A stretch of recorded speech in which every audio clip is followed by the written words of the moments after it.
عالم دین مفتیان شرح متین کیا فرماتے ہیں اس مسئلہ میں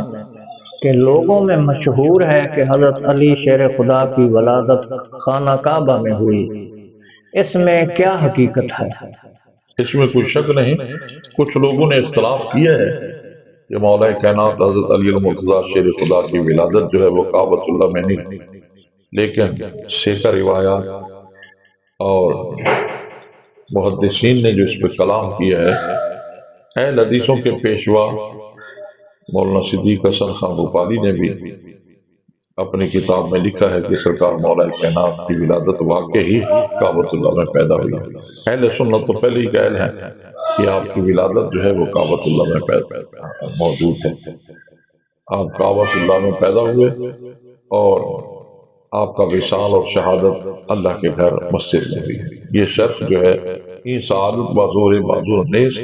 تانا بخشت خدا بخشندہ، یہ اللہ کی طرف سے ایک خاص راز تھا، اور ان رازوں میں سے اللہ رب العزت نے ایک راز یہ بھی رکھا ہے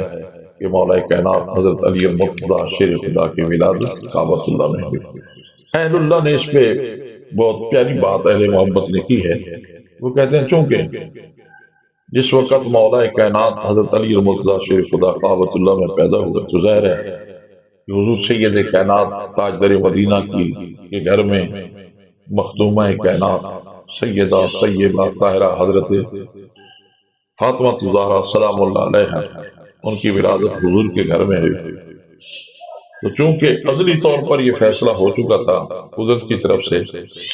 کہ سیدہ کا نکاح حیدر کرار سے ہو، تو پھر اللہ رب العزت خلاق کائنات نے انہیں بھی شرف عطا کیا کہ اگر مولا کائنات کے نکاح حیدر کرار کا نکاح خاتون جنت سے ہے تو دیکھ لیں، بلندی دیکھ لیں دونوں کی۔ خاتون جنت وہ ہیں جو مصطفیٰ کے گھر میں پیدا ہوئے، پھر ان کا نکاح بھی ایسے شخص سے ہوا کہ جو خود خدا کے گھر میں پیدا ہوا۔ تو یہ ضروری تھا کہ پروٹوکول دیا جائے ان دونوں شخصیات کو۔ اور پھر یہاں میں ایک بات عرض کروں کہ سرکار حضرت خدیجۃ الکبریٰ سلام اللہ علیہ جو سیدہ حضرت خاتون جنت کی والدہ محترمہ ہیں، وہ محسنہ اسلام ہیں۔ انہوں نے ہمارے آقا تاجدر مدینہ سے خوب وفا کی، ہر دکھ میں سرکار کا ساتھ دیا، دین اسلام کے لیے بے پناہ ان کی قربانیاں اور انمٹ قربانیاں، جس طرح ان کی قربانیاں حضور کے تحفظ کے لیے، تاجدر مدینہ کے دفاع کے لیے، مولا کائنات کے والد گرامی حضرت ابو طالب ان کی بھی بے پناہ قربانیاں ہیں اور وفائیں ہیں۔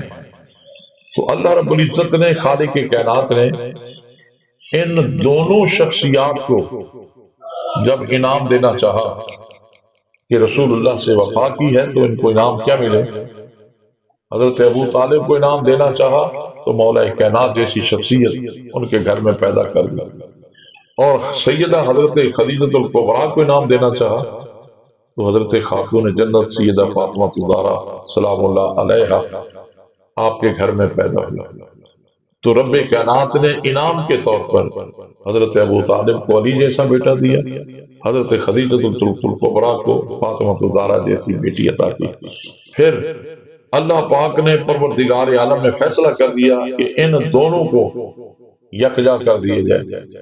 پھر ان میں سے جو شہزادگان اور خاندان پیدا ہوا، اللہ رب العزت نے خالق کائنات نے اسی نسل میں سادات رکھے ہیں، اسی نسل میں ائمہ پیدا کی ہیں، اسی نسل میں شہداء پیدا کی ہیں۔ تو رب پروردگار عالم خلاق کائنات کا یہ احسان عظیم ہے کہ جہاں باقی درجات اور ترقیاں عطا کی ہیں وہاں یہ شرف بھی عطا کی ہے کہ حضرت مولا کائنات اللہ کے گھر میں پیدا ہوئے اور اللہ کے گھر میں ہی شہید۔ ماشاء اللہ۔